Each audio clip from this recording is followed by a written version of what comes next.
ခဲ့ပါတယ်။ဒူရင်တီရဲ့အနံ့ကတော့လူတွေတကောင်ရဲ့အတွင်းကအနံ့လိုမျိုးနန်းစောနေခဲ့တာကြောင့်ရိုင်ကီနဲ့အိုရူတို့ကအိမ်ထဲကနေကန်ထုတ်ပစ်လိုက်ကြပါတယ်။ကီရင်ကပြန်ဖမ်းလိုက်ပြီးတော့ဘာလို့ဒီလိုလောက်တာလဲလို့မေးလိုက်ရာအိမ်ရှင်မရှိတော့အနံ့သက်မကောင်းတဲ့အမိုက်တွေကိုလာမထားနဲ့လို့သူတို့ကပြန်ပြောလိုက်ပါတယ်။ကီရင်ကတော့ဒါအရသာရှိရဲ့အစားအစာပါလို့ပြန်ညင်းနေခဲ့ပါတယ်။အတူပြုတ်လောက်ထားတဲ့တောအုပ်ထဲမှာတော့မီနာတိုကလေစွမ်းကိုအပြေးဝထော်တော်နေခဲ့ပြီးလေ့ကျင့်နေခဲ့ပါတယ်။သူဟာတော်လေးပင်ပန်းသွားပြီးတတိလက်သွားခဲ့တာကြောင့်ရှာမကအိမ်ကိုပြက်ခေါ်လာပေးခဲ့ပါတယ်။မီနာတိုကတတိယလာနဲ့ပိုးတမလောင်ဆက်လက်လေ့ကျင့်ရင်အိမ်အတွက်နာမည်ပြားအသက်တွေကိုထွန်းထုတ်နေခဲ့ပါတယ်။ရှာမကအဲ့ဒီနာမည်ပြားတွေမှာအရင်ကတည်းကဝိညာဉ်စွာတွေပိုးပါလာလာတတိပြုတ်မိလိုက်ပါတယ်။ရန်နေငယ်ကြပြီးရဲ့နောက်မှာတော့မီနာတိုကလေစွမ်းကိုအတော်လေးကျွမ်းကျင်လာခဲ့ပါတယ်။သူကလေဝေအသေးစားလေးတွေကိုဖန်တီးနိုင်ပြီးတရွက်6တွေကိုတနေရာလေးကြောင်စူးစီးနိုင်လာခဲ့ပါတယ်။ဒါကသူ့ရဲ့နေစဉ်ဘဝမှာအသုံးဝင်လာလို့မီနာတိုကပျော်နေခဲ့ပါတယ်။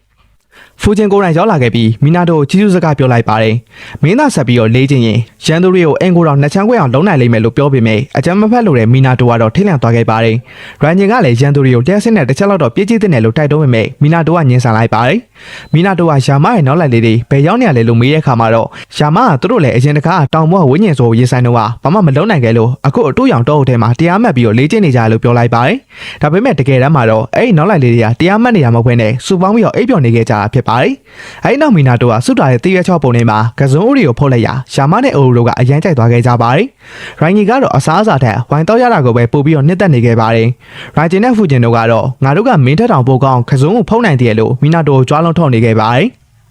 မီနာတိုကနက်ဖျားတွေဘယ်လိုလုပ်တယ်လဲလို့မေးကြည့်တဲ့အခါမှာတော့သူတို့ကလက်တွေဆန်းသက်ပြဖို့အတွက်ဆုံးဖြတ်လိုက်ပါတယ်။ဖူဂျင်ကကစုံဦးတွေကိုလေးတယ်မြောက်တင်ပေးပြီးရိုင်ဂျီကလျှက်စီးနဲ့ပစ်လိုက်ရာကစုံဦးတွေကကြက်သွားမယ်စာမီးကျွမ်းသွားခဲ့ပါတယ်။မီနာတိုစိတ်ပြတ်နေတော့မှပဲသူ့ရဲ့ခြေထောက်နောက်တစ်ခုခုလာထီကတတိထားမိလိုက်ပါတယ်။ကြည့်လိုက်တဲ့ခါမှာတော့ချုံမုတ်ထဲမှာပုံနေတဲ့ကီရင်ကနိုင်ငံခြားပြည်တည်တည်အစမ်းပြရေးလာပေးတာဖြစ်ပါတယ်။မီနာတိုကကျေးဇူးတက်စကားပြောပြီးတော့မီးကျွမ်းနေတဲ့ကစုံဦးတွေကိုပြန်ကျွေးဖို့ပြင်လိုက်ရကီရင်ကတော့ဒီလူသားတွေဟာအရာရာကိုမီးရှို့တတ်တာပဲငားလဲတောင်ရောက်တော့မလားမသိဘူးလို့ထင်ပြီးတော့ကြောက်လန့်တကြားနဲ့ထပ်ပုံးနေခဲ့ပြန်ပါတယ်။ယာမကကီရင်ကဘီယာကျဲတဲ့အကြောင်းပြောပြတာကြောင့်မီနာတိုကမတ်ဆုထဲမှာရေးမှတ်ထားလိုက်ပါတယ်။အဲ့ဒီအချိန်မှာပဲလူခေါ်ခေါင်းလောင်းတန်မြည်လာခဲ့ပြီးကြည့်လိုက်တဲ့ခါမှာတော့ဟာရာမအတော်လေးပင်မနှွမ်းနေတဲ့ပုံစံနဲ့ရောက်လာခဲ့ပါတယ်။ဟာရာမကမီနာတိုရဲ့ပခုံးမောက်ချက်ချင်းလဲကျသွားခဲ့တာကြောင့်အိမ်ထဲခေါ်ပြီးတော့ရေတိုက်ကအကျိုးကြောင့်မေးမြန်းခဲ့ရပါတယ်။ဟာရာမကဒီနေ့မှာမီနာတိုရဲ့အိမ်မှာဝင်းညင်စွာတွေအတော်လေးပြင်းထန်နေတယ်လို့ပြောပြတဲ့ခါမှာတော့မီနာတိုခင်ဗျာနက်ဖျားတွေအများကြီးဝိုင်းထိုင်နေတာအောင်မပြောရဲပဲနေခဲ့ရပါတယ်။ဟာရာမကဒီတစ်ခါမှာတော့သူတို့ဖွဲ့စည်းကအစွမ်းထက်ဆုံးအောင်လန်းစရာတွေပေါင်းလောက်တာတော့မနေနေနိုင်တဲ့အလွန်အစွမ်းတက်တဲ့ဝင်းညင်စုံနေနေဖို့မီနာတိုအကူအညီတောင်းခဲ့ပါတယ်